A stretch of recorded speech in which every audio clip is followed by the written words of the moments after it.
Welcome back to our channel. ఈరోజు మనం bill of exchange గురించి అయితే డిస్కస్ చేద్దామండి. ఈ చాప్టర్ గురించి. ఈ చాప్టర్ అసలు బిల్ అంటే ఏంటో చూద్దాం. ఫస్ట్ బిల్ అంటే ఏం లేదండి. సపోజ్ కి మనకు కరెంట్ బిల్ వస్తుంది ఎవ్రీ మంత్, అవునా? కరెంట్ బిల్ ఏంటి? ఫస్ట్ మనం యూజ్ చేసుకుంటాం ఎలక్ట్రిసిటీని.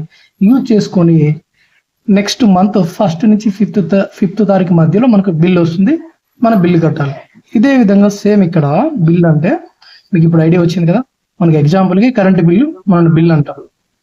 ఫస్ట్ మనం యూజ్ చేసుకుంటాం, తర్వాత వాళ్ళకి నెక్స్ట్ మంత్ ఫస్ట్ తారీఖు అట్లా కడతాం. మనకు మంత్ పూర్తిగా అయిపోయిన తర్వాత నెక్స్ట్ మంత్ ఫస్ట్ తారీఖు నుంచి ఫిఫ్త్ తారీఖు మధ్యలో బిల్ వస్తుంది. సో అప్పుడు మనం పే చేస్తాం. దాన్ని మనం బిల్ అన్నాం. మీకు ఎగ్జాంపుల్ మీకు అర్థమైంది అనుకుంటున్నాను. నెక్స్ట్ ఏంటి, ఇక్కడ గూడ్స్ ని క్రెడిట్ బేసిస్ న పర్చేజ్ చేస్తే, ఒక బిజినెస్ మ్యాన్ నుంచి గూడ్స్ ని ఒక కస్టమరు క్రెడిట్ బేసిస్ న పర్చేజ్ చేస్తే, అప్పుడు ఎవరైతే గూడ్స్ అమ్మారో అతను, ఇక్కడ చూద్దాం ఫస్ట్ డ్రాయి చూద్దాం, తర్వాత చెప్తాను బిల్ గురించి. డ్రావర్ అంటే who is goods sale on credit basis and draw A bill. ఇతను ఏం చేస్తారు? డ్రావరు బిల్, ఈయన క్రెడిట్ బేసిస్ న గూడ్స్ అమ్ముతారు. ఎవరికి? వాళ్ళ కస్టమర్స్ కి. తర్వాత బిల్ అనేది రాసి వాళ్ళకి పంపించడం జరుగుతుంది. సో దాన్ని ఎవరైతే తీసుకున్నారో గూడ్స్, ఎవరైతే క్రెడిట్ బేసిస్ పర్చేజ్ చేసినారో, ఇక్కడ డ్రాయి అంటే చూద్దాం. Who receive purchase goods on credit basis and accept the bill అండి. ఇక్కడ డ్రాయి ఏం చేస్తారంటే గూడ్స్ ని క్రెడిట్ బేసిస్ న పర్చేజ్ చేస్తారు బిజినెస్ మ్యాన్ నుంచి. సో ఆయన నుంచి గూడ్స్ ని క్రెడిట్ బేసిస్ ని పర్చేజ్ చేసి ఆయన ఏం చేస్తారు? డ్రావర్ ఏం చేస్తారంటే బిల్లుని డ్రా చేసి అతనికి పంపిస్తారు. సో ఆ బిల్లు ఏముంటుందంటే, పలానా డేట్న పలానా తారీఖున నీకు ఇంత క్వాంటిటీ గూడ్స్ నీకు సేల్ చేశాను, నువ్వు క్రెడిట్ బేసిస్ మీద తీసుకున్నావు. సో దీనికి సంబంధించి అమౌంట్ ఇంత, దాని యొక్క అడ్రస్ అన్ని పంపిస్తారు. సో అక్కడ కొంచెం టైం కూడా ఇస్తారు, ఎందుకంటే ఆయన క్రెడిట్ బేసిస్ తీసుకున్నాడు కాబట్టి కొంచెం టైం కూడా ఇచ్చి ఆ బిల్లో 2 months లో పే చేయండి, 3 months లో పే చేయండి అని చెప్పి అక్కడ ఆ బిల్లులో ఉంటుంది. ఆ బిల్ ఎవరికి పంపిస్తారంటే డ్రాయి. ఎవరైతే గూడ్స్ ని క్రెడిట్ బేసిస్ న తీసుకుని ఉంటారో వాళ్ళకి పంపిస్తారు. వాళ్ళకి పంపిస్తే వాళ్ళు ఏం చేస్తారు? దాన్ని ఆ బిల్లుని యాక్సెప్ట్ చేసి సైన్ చేసి పంపిస్తారు. ఎస్ నేను కడతాను అని చెప్పి ఎవరికి పంపిస్తారు? డ్రావర్కి పంపిస్తారు. సో ఆయన ఆ బిల్లు ఆయన దగ్గర పెట్టుకుంటారు. ఆ డేట్ ఏదైతే ఉందో 3 months డేట్ ఇస్తారు కదా, 3 months or 2 months whatever ఎంతైనా కావచ్చు. సో ఆ బిల్లు డేట్, మెచ్యూరిటీ డేట్ ఉన్నాడు, ఆ యొక్క కాల పరిమితి అయిపోయిన తర్వాత ఏం చేస్తారంటే బ్యాంక్ వెళ్ళి ఆ మనీ అనేది తీసుకురావడం జరుగుతుంది. సో ఇది డ్రాయి అంటే ఎవరైతే గూడ్స్ ని క్రెడిట్ బేసిస్ న సేల్ చేస్తారో వాళ్ళని డ్రావర్ అంటాము. డ్రాయి అంటే ఎవరైతే గూడ్స్ ని క్రెడిట్ బేసిస్ న పర్చేజ్ చేస్తారో వాళ్ళని డ్రాయి అంటాం. ఓకేనా? నెక్స్ట్ ఏంటి? నెక్స్ట్ పేయి అండి. పేయి అంటే ఎవరు? Payee is the person who receive the amount of bill on its maturity from the drawee. ఇక్కడ పేయి అంటే ఎవరో కాదండి, మాక్సిమం ఇక్కడ ఎవరైతే మనీ రిసీవ్ చేసుకుంటారో డ్రాయర్. సో డ్రావర్ అయితే రిసీవ్ చేసుకుంటారు. కొన్ని కేసెస్లో ఈ 2 కేసెస్ ఉన్నాయి, దాంట్లో పేయి వేరేగా ఉంటారు. పేయి అంటే మనం సింపుల్ గా ఎవరైతే మనీ రిసీవ్ చేసుకుంటారో వాళ్ళని మనం పేయి అంటాము. ఎవరి నుంచి రిసీవ్ చేసుకుంటారంటే డ్రాయి నుంచి అయితే మనీ రిసీవ్ చేసుకుంటారు. నెక్స్ట్ ఏంటి? 2 సిచ్యువేషన్లు ఉన్నాయి, దాంట్లో పేయి డిఫరెంట్ గా ఉంటారు. When bill is discounted by the drawer from his bank. Bank నుంచి డిస్కౌంట్ తీసుకొని ఆ బిల్లు, సపోజ్ కి డ్రావర్ ఉన్నారు, డ్రావర్ ఏం చేస్తారంటే బ్యాంక్కి తీసుకెళ్ళి ఆ బిల్ని, సో నాకు పలానా వ్యక్తి వేరే పర్సన్ నాకు బిల్ ఇచ్చారు, సో ఈయన ఒక 2 months తర్వాత మీకు పే చేస్తారు. సో నాకు మనీ అర్జెంటుగా అవసరం వచ్చినాయి, నాకు కొంచెం మీరు డిస్కౌంట్ తీసుకొని, ఎందుకంటే మెచ్యూరిటీ డేట్ కంటే ముందుగా నేను తీసుకుంటున్నాను కాబట్టి. సో దానికి వాళ్ళు ఏం చేస్తారంటే చార్జెస్ అనేది చార్జ్ చేస్తారు, అంటే ఇంట్రెస్ట్ అనేది తీసుకుంటారు, డిస్కౌంట్ అనేది తీసుకోవడం జరుగుతుంది. ఎందుకంటే మనం డ్యూ డేట్ కంటే ముందుగా మనం డబ్బులు తీసుకుంటాం కాబట్టి బ్యాంక్కి వెళ్ళి, అప్పుడు పేయి ఎవరవుతారు? బ్యాంక్ అవుతారు. ఇక్కడ payee means who receive the money, ఎవరైతే ఆ బిల్లుకి సంబంధించిన మనీ రిసీవ్ చేసుకుంటారో వాళ్ళకి పేయి అంటాము. ఈ సిచ్యువేషన్ లో పేయి ఎవరండి? బ్యాంకు. ఎందుకంటే ఆల్రెడీ ఈ బ్యాంకు డ్రావర్ కి మనీ ఇచ్చేసిందండి, కొంచెం డిస్కౌంట్ తీసుకొని కొన్ని ఛార్జెస్ తీసుకొని, ఎందుకంటే మెచ్యూరిటీ డేట్ కంటే ముందుగానే మనీ తీసుకుంటాను కాబట్టి దానికి సంబంధించిన ఛార్జెస్ తీసుకొని డ్రావర్ కి మనీ ఇచ్చేస్తుంది అనమాట. ఇక్కడ చూడండి, when bill is endorsed by the drawer to his creditor అండి. ఇక్కడ ఎండార్స్ చేయడం అంటే ఆ ఇప్పుడు డ్రావర్ కి డ్రాయి బిల్ పంపిస్తారు, బిల్ ఇస్తారు కదా, దాని మీద ఆయన యాక్సెప్ట్ చేసి సైన్ చేసి ఇస్తారు డ్రావర్ కి. ఎవరు? డ్రాయి. బిల్లు ప్రిపేర్ చేసేది ఎవరు? డ్రావర్ ప్రిపేర్ చేసి డ్రాయికి పంపిస్తారు. డ్రాయి ఏం చేస్తారు? ఓకే నేను కడతానని చెప్పి యాక్సెప్ట్ చేసి సైన్ చేసి పంపిస్తారు. సో ఈ బిల్లుని డ్రావర్ దగ్గర పెట్టుకుంటారు. ఒకవేళ డ్రావర్ ఎవరికైనా బాకీ ఉంటే, మనీ ఇవ్వవలసి ఉంటే, ఆయనకి ఎవరైనా క్రెడిటార్ ఉంటే, ఎవరైనా ఇవ్వవలసి ఉంటే వాళ్ళకి ఈ బిల్లుని ట్రాన్స్ఫర్ చేస్తారు, ఎండార్స్ చేస్తారు అనమాట. ఎండార్స్ చేయడం అంటే ఆ క్రెడిటార్కి ఇచ్చేయడం జరుగుతుంది. సో ఇక్కడ పే ఎవరు అవుతారు? ఎండార్సీ అవుతారు. ఇక్కడ ఎండార్సీ అంటే ఎవరంటే డ్రావర్ యొక్క క్రెడిటార్, అంటే డ్రావరు వేరే వాళ్ళకి బాకీ ఉన్నారు, సో అది వాళ్ళకి ఇచ్చేసారు ఆయన. ఇక్కడ పేయి ఎవరు? పేయి అంటే ఏం చెప్పుకున్నాం? హూ రిసీవ్ ద మనీ, ఎవరైతే రిసీవ్ చేసుకుంటారో వాళ్ళని పేయి అంటాం. ఇక్కడ పేయి ఎవరండి? ఎండార్సీ. ఎండార్సీ అంటే ఎవరైతే డ్రావర్ నుంచి బిల్ తీసుకొని ఉంటారో వాళ్ళని ఎండార్సీ అంటాం. అర్థమైంది కదండి? కొంచెం టర్మినాలజీస్ ఉన్నాయి, అవి నేర్చుకోవాలి. అవి కూడా మనకు సమ్స్ చేసేటప్పుడు ఉపయోగపడతాయండి. సో ఆ టర్మినాలజీ ఏంటో చూద్దాం. డేస్ ఆఫ్ గ్రేస్ చెప్తాను ఇప్పుడు నీకు. డేస్ ఆఫ్ గ్రేస్ అంటే ఏంటనేది. ఇప్పుడు ఇక్కడ డేస్ ఆఫ్ గ్రేస్ అంటే అక్కడండి, మనము for making the payment of bill the due draw is allowed 3 extra days after the normal due date అండి.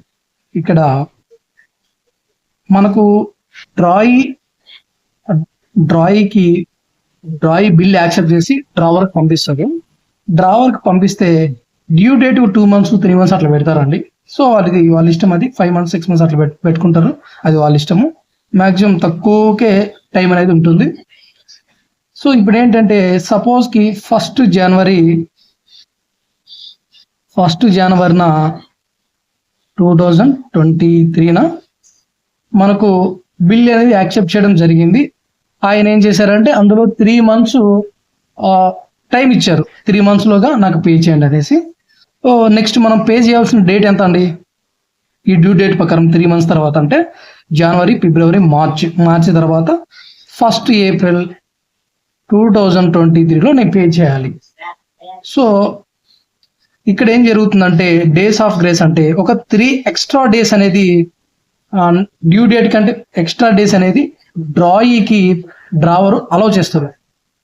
ఒకవేళ పేమెంట్కి ఏమైనా ఇబ్బంది జరిగితే, సో అలాంటప్పుడు ఉంటుంది కదా అని చెప్పి 3 days అనేది ఎక్స్ట్రా డేస్ అనేది ఇస్తారు. అప్పుడు ఇక్కడ డ్యూ డేట్ ఏమవుతుందంటే 4/4/2023 అవుతుందండి. ఇది డ్యూ డేట్ అవుతుంది. ఎందుకంటే ఇక్కడ 3 గ్రేస్ డేస్ అయితే ఇచ్చాడు కాబట్టి డ్రావరు, అప్పుడు మనకు 3 extra days అనేది మనకు వస్తుంది. సో ఇక్కడ ఈ పేమెంట్ జరిగేటప్పుడు ఏంటంటే సపోజ్కి ఈ 3 days ఇచ్చారు కదా, సపోజ్కి నెక్స్ట్ డే ఇప్పుడు 4th ఒకవేళ సండే అవుతే ఈ 4th మనం పే చేయాల్సి వస్తుంది కదా, 3 days గ్రేస్ పీరియడ్ తర్వాత. ఒకవేళ ఈ 4th సండే అవుతే మనం 3rd వాళ్ళకి పే చేయాలండి మనీ. ఒకవేళ 4th ఒకవేళ సడన్ హాలిడే ఏదైనా వచ్చింది అనుకోండి, ఏదైనా యుద్ధం జరగటం కానీ ఆ ప్లేస్లో అలాంటి సిచ్యువేషన్ వస్తే 4th నెక్స్ట్ 5th డే రోజున మనం మనీ అనేది పే చేయాల్సి ఉంటుంది. ఇది గుర్తుపెట్టుకోండి మీరు. ఈ 4th మనం అయితే పే చేయాలి 3 days గ్రేస్ పీరియడ్ తర్వాత. సో డేస్ ఆఫ్ గ్రేస్ అంటే మీకు చెప్పాను, ఆ పీరియడ్ తర్వాత 3 days అనేది గ్రేస్ పీరియడ్ ఉంటుంది. ఆ ఎక్స్ట్రా డేస్ తర్వాత మనము 4th వచ్చే డేటు ఏదైతే ఉందో ఆ డేట్ ఒకవేళ సండే అయితే మనం థర్డ్నే పే చేయాలి వాళ్ళకి. ఒకవేళ ఈ ఫోర్త్న సడన్ హాలిడే ఏదైనా బంధులు స్ట్రైక్స్ లేదా ఎమర్జెన్సీ సిచ్యువేషన్లో ఈ ఫోర్త్న హాలిడే ఇచ్చినట్లయితే నెక్స్ట్ ఫిఫ్త్ డే రోజున మనం వాళ్ళకి పే చేయాల్సి ఉంటుంది మనీ. ఈ పాయింట్ అయితే గుర్తుపెట్టుకున్నామా. సో డేస్ ఆఫ్ గ్రేస్ అంటే డ్రావరు డ్రాయికి 3 ఎక్స్ట్రా డేస్ అనేది ఇవ్వటం జరుగుతుంది. దాన్ని మనం డేస్ ఆఫ్ గ్రేస్ అంటాము. ప్రతి ఒక్కరు కూడా ఈ 3 డేస్ గ్రేస్ పీరియడ్ తీసుకుంటారండి మ్యాక్సిమం. ఓకేనా, ఈ 3 డేస్ గ్రేస్ పీరియడ్ని ఖచ్చితంగా యూజ్ చేసుకుంటారు ప్రతి ఒక్కరు మ్యాక్సిమం. సో వాళ్ళకి అమౌంట్ ఉందంటే వెంటనే కట్టేస్తారు అంతే. Next one discounting of bill అండి. ఇప్పుడు when the bill is encashed from the bank before its due date, it is known as discounting a bill అండి. చెప్పాము ఆల్రెడీ చెప్పుకున్నాం, ఇది మళ్ళీ చెప్తున్నాను. డిస్కౌంటింగ్ ఏ బిల్ అంటే, సారీ ఇది నేను చెప్పలేదండి, చెప్తున్నాను ఇప్పుడు. డిస్కౌంటింగ్ ఆఫ్ బిల్ అంటే ఇప్పుడు సపోజ్కి మనకు డ్రాయి నుంచి బిల్ వస్తుంది, యాక్సెప్టెన్సీ అయ్యి మనకు బిల్ వస్తుంది మన దగ్గరికి. సో అది మన దగ్గర పెట్టుకుంటాం. బట్ ఎప్పుడైతే డ్యూ డేట్ మెచ్యూరిటీ డేట్ వస్తుందో ఆ రోజున పోయి మనం బ్యాంక్కి వెళ్ళి మనీ తీసుకోవడం జరుగుతుంది. కానీ ఇక్కడ ఏంటి, డ్రావర్కి మనీ అవసరం అవుతాయి. ఈ సిచ్యువేషన్లో డ్రావర్ దగ్గర బిల్ ఉంటుంది, డ్రావర్కి మనీ అవసరమైనప్పుడు ఆయన పోయి ఏం చేస్తారంటే, సో ఇది ఆల్రెడీ మనం చెప్పుకున్నాం కదండి, when bill is discounted by drawer అని. సో సేమ్ సిచ్యువేషన్ అండి ఇది, ఇక్కడ కూడా డిస్కౌంటింగ్ ఆఫ్ బిల్లు. సో మనకు డ్రావర్కి మనీ అవసరం వస్తుంది. డ్రావర్ అంటే తెలుసు కదా మీ అందరికీ, ఎవరైతే గూడ్స్ని క్రెడిట్ బేసిస్ మీద సేల్ చేస్తారో ఆయన్ని మనం డ్రావర్ అంటాము. అతని దగ్గరకి మనము డ్రాయి నుంచి బిల్ యాక్సెప్టెన్స్ అయ్యి ఆయన దగ్గరికి మళ్ళీ బిల్లు రిటర్న్ వస్తుంది. సో బిల్లు రిటర్న్ వచ్చినప్పుడు ఆయన దగ్గర బిల్ ఉంటుంది కదా, సో ఆ బిల్ తీసుకెళ్ళి ఆయన బ్యాంక్ దగ్గరికి ఇస్తారు. ఎందుకంటే ఆయనకి మనీ అర్జెంట్ అవసరమై ఉంటుంది. సో మనీ అర్జెంటుగా అవసరమై ఉంటుంది కాబట్టి బ్యాంక్ వెళ్ళి ఆయన కొంచెం బ్యాంక్ వాళ్ళకి డిస్కౌంట్ ఇచ్చి, సపోజ్కి 1000 రూపాయలు ఉందండి బిల్లు వాల్యూ, సో బ్యాంక్ వాళ్ళు అంతో ఎంతో డిస్కౌంట్ పట్టుకుంటారని చెప్పాను కదా పర్సంటేజ్, ఒక 300 తీసేసుకుని వాళ్ళు బ్యాంక్ వాళ్ళు ఇంకా 700 మనకి ఇస్తారు. సో వాళ్ళు డిస్కౌంట్ ఏం తీసుకున్నారంటే 300. ఈ విధంగా మనీ కొంచెం తగ్గించుకొని మనం తెచ్చుకుంటాం, ఎందుకంటే మనకు అవసరం ఉంది కాబట్టి. ఆ రోజు బిల్లు కూడా హానర్ అయితే ఆ రోజు ఏం చేస్తుందంటే డైరెక్ట్ ఆ బిల్లుకి సంబంధించి అమౌంట్ అనేది డ్రాయి నుంచి బ్యాంక్కి అనేది వెళ్ళిపోతుంది. నెక్స్ట్ ఎండార్స్మెంట్ అండి. ఎండార్స్మెంట్ అంటే ఏంటి, ఇది కూడా మీరు తెలుసుకోవాలండి. ఇవన్నీ కూడా పాయింట్స్ అన్ని కూడా మీకు ప్రాబ్లమ్ చేసేటప్పుడు వస్తాయి. ఓకేనా, ఇక్కడ endorsement, the drawer may endorse or transfer the bill in favour of another person అండి. చెప్పుకున్నాం కదా, డ్రావర్ ఏం చేస్తారంటే ఆయన ఎవరికైనా మనీ పే చేయవలసి ఉంటే, డ్రావర్ ఎవరికైనా అప్పుగా ఉంటే ఆయన ఏం చేస్తారంటే ఆ బిల్ ఏదైతే మనకు బిల్ వస్తుందో డ్రాయి నుంచి ఆ బిల్ని ఇంకొక థర్డ్ పర్సన్కి ట్రాన్స్ఫర్ చేయడం జరుగుతుంది. సో దాన్ని ఎండార్స్మెంట్ అంటారు. ఓకేనా, సో ఎవరైతే రిసీవ్ చేసుకున్నారో ఈ బిల్ని ఆయన్ని ఎండార్సీ అంటాం.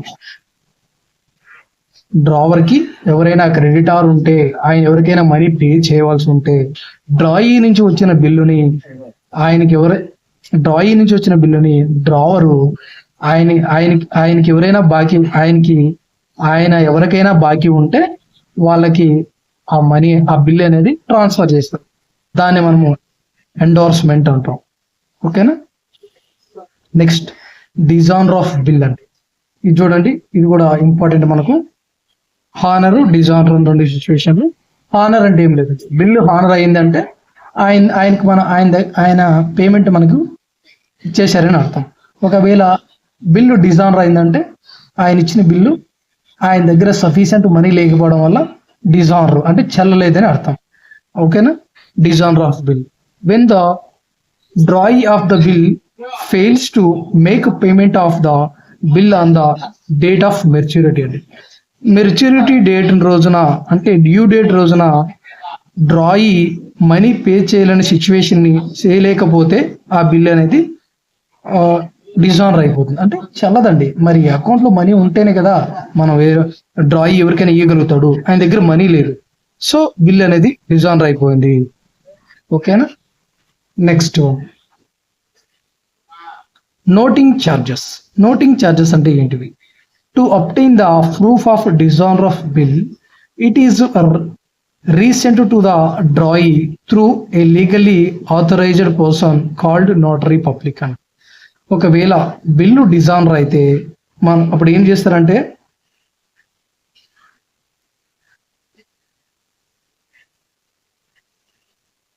సో ఇక్కడ డ్రాయి ఏం చేస్తారంటే, ఈ బిల్ని అది ఫెయిల్ అయిపోయింది కదా, డిజానర్ అయిపోయింది కదా, సో దానికి ప్రూఫ్గా డిజానర్ అయిందని చెప్పేసి ఒక పబ్లిక్ నోటరీ ద్వారా, నోటరీ పబ్లిక్ ద్వారా, అంటే ఒక లా తెలిసిన ఒక నోటరీ పబ్లిక్ అని ఒక పర్సన్ ఉంటాడు. సో ఇలాంటి సిచ్యువేషన్లో ఆయన ఏం చేస్తారంటే, ఆయన ఇట్లాగా మీ బిల్ ఫెయిల్ అయింది సో అని చెప్పేసి డ్రాయరు ఆ నోటరీ దగ్గర నుంచి ఆ ప్రూఫ్ అనేది, ఆ యొక్క ఆ ఇన్ఫర్మేషన్ ఏదైతే ఉందో ఆ ఇన్ఫర్మేషన్ని డ్రాయికి అయితే సెండ్ చేయడం జరుగుతుంది. ఎవరి ద్వారా సెండ్ చేయడం జరుగుతుందంటే, ఆథరైజ్డ్ పబ్లిక్ నోటరీ పబ్లిక్ ద్వారా మనకు ఆ ఇన్ఫర్మేషన్ తెలియజేయడం జరుగుతుంది. దానికి ఛార్జెస్ అనేది పే చేయాల్సి ఉంటుంది. ప్రస్తుతానికి ఎవరు పే చేస్తారంటే డ్రావర్ పే చేస్తారు, తర్వాత దాన్ని డ్రాయి నుంచి తీసుకుంటారండి. దీన్ని నోటింగ్ ఛార్జెస్ అంటారు. ఎప్పుడైతే మనకు బిల్లు డిజానర్ అవుతుందో దానికి ఇట్లా డిజానర్ అయిందని చెప్పేసి ఇన్ఫర్మేషన్ని మనం డ్రాయికి ఇస్తాం. ఎవరి ద్వారా పంపిస్తామంటే ఆథరైజ్డ్ పర్సన్ అయిన నోటరీ పబ్లిక్ ద్వారా మనం సెండ్ చేస్తాం అనమాట ఇన్ఫర్మేషన్. దానికి కొంచెం ఛార్జెస్ అనేది ఛార్జ్ చేయడం జరుగుతుంది అతను. సో ఆ ఛార్జెస్ని ఫస్ట్ డ్రావర్ అనే అతను పే చేస్తారు. ఆ పే చేసిన అమౌంట్ మరియు ఆ డిజానర్ అయిన బిల్ యొక్క అమౌంట్ని రెండు కలిపి మనకు డ్రాయి ఫ్యూచర్లో పే చేస్తారు. ఓకేనా. నెక్స్ట్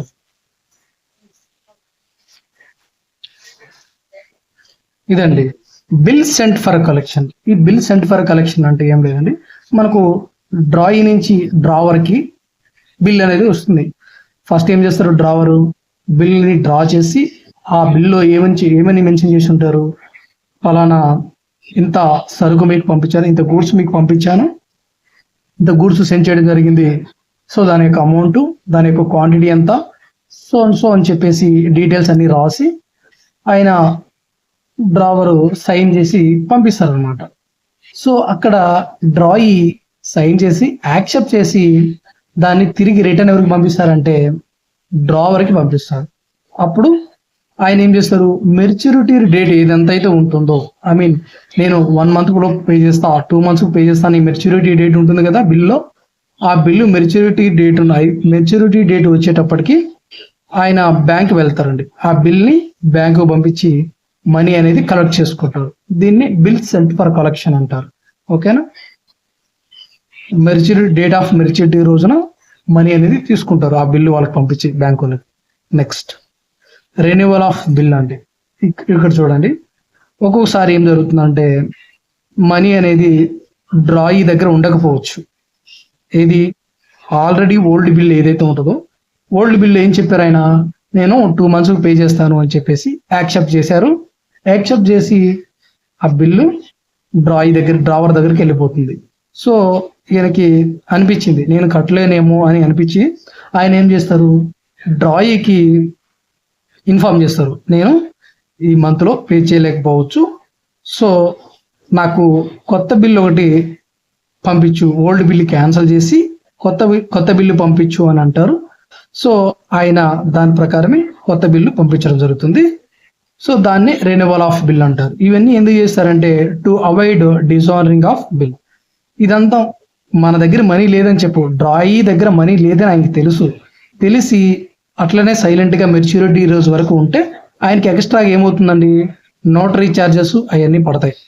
సో అవన్నీ ఎందుకు, నా దగ్గర మనీ లేదు కదా, నెక్స్ట్ మంత్ కూడా ఉండకపోవచ్చు, సో దాని బదులుగా మనము ఇంకొక బిల్లు, కొత్త బిల్లు, ఓల్డ్ బిల్లు క్యాన్సిల్ చేసి న్యూ బిల్లు పంపించమని చెప్దాము అని ఆయన డ్రావర్కి రిక్వెస్ట్ చేసుకుంటారు. అప్పుడు ఏం చేస్తారంటే ఆయన మనకు ఓల్డ్ బిల్ క్యాన్సిల్ చేసి కొత్త బిల్ అనేది పంపించడం జరుగుతుంది. దీన్ని రెన్యువల్ ఆఫ్ బిల్ అంటారు. ఓకేనా, చూడండి. Some times the drawee unable to pay money on due date, then to avoid dishonoring of bill, he may request the holder of the bill to cancel the original bill and to draw a new bill in place of old bill. ఓకేనండి, మీకు చెప్పాను కదా, అర్థమైంది అనుకుంటున్నాను.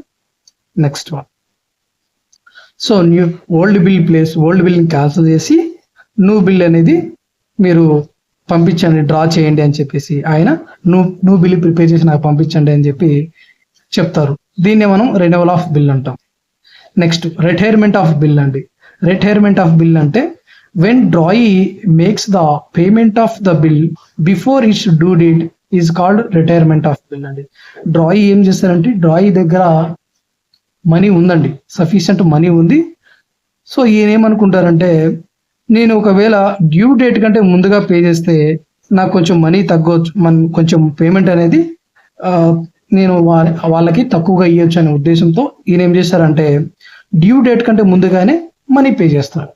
So అప్పుడు drawer ఏం చేస్తారు, so నాకు ముందుగానే పే చేస్తారు కాబట్టి ఎంతో కొంత కొంచెం డిస్కౌంట్ అనేది ఇవ్వడం జరుగుతుంది, ఎందుకంటే ముందుగానే పే చేస్తున్నారు కదా. సో చూడండి, when drawee makes the payment of bill before its due date is called retirement of bill అండి. సో ఇలాగా ముందుగానే బిల్ పే చేయటాన్ని రిటైర్మెంట్ ఆఫ్ బిల్ అంటారు. డ్యూ డేట్ కంటే ముందుగానే డ్రాయీ మనీ పే చేయటాన్ని, డ్రావర్కి మనీ పే చేయటాన్ని మనము రిటైర్మెంట్ ఆఫ్ బిల్ అని అంటాము. Next insolvency of acceptor. ఇక్కడ యాక్సెప్టర్ అంటే డ్రాయీ. ఇన్సాల్వెన్సీ యాక్సెప్టర్ అంటే ఇక్కడ ఇన్సాల్వెన్సీ ఆఫ్ యాక్సెప్టర్ అంటే డ్రాయీ అండి. When the drawee of the bill is unable to meet his liabilities on due date, the drawee becomes an insolvent. ఇంకోటండి, ఇక్కడ ఈ లైనే సరిపోదు. ఇక్కడ ఆయన లైబిలిటీస్ కంటే, డ్రాయీ యొక్క లైబిలిటీస్ కంటే అసెట్స్ తక్కువగా ఉన్నప్పుడు ఆయన ఇన్సాల్వెంట్ అయిపోతారు. He become insolvent. ఇన్సాల్వెంట్ అంటే ఆయన మనీని పే చేయలేని యొక్క స్థితిలో ఉన్నారని అర్థం, మనీ పే చేయలేని యొక్క పరిస్థితిలో ఉన్నారని అర్థం. When the drawee of a bill is unable to meet his liabilities on due date, the drawee becomes N insolvent. ఇంకొకటి ఇక్కడ ఒక పాయింట్ మిస్ అయ్యాము. ఎప్పుడైతే డ్రాయీ దగ్గర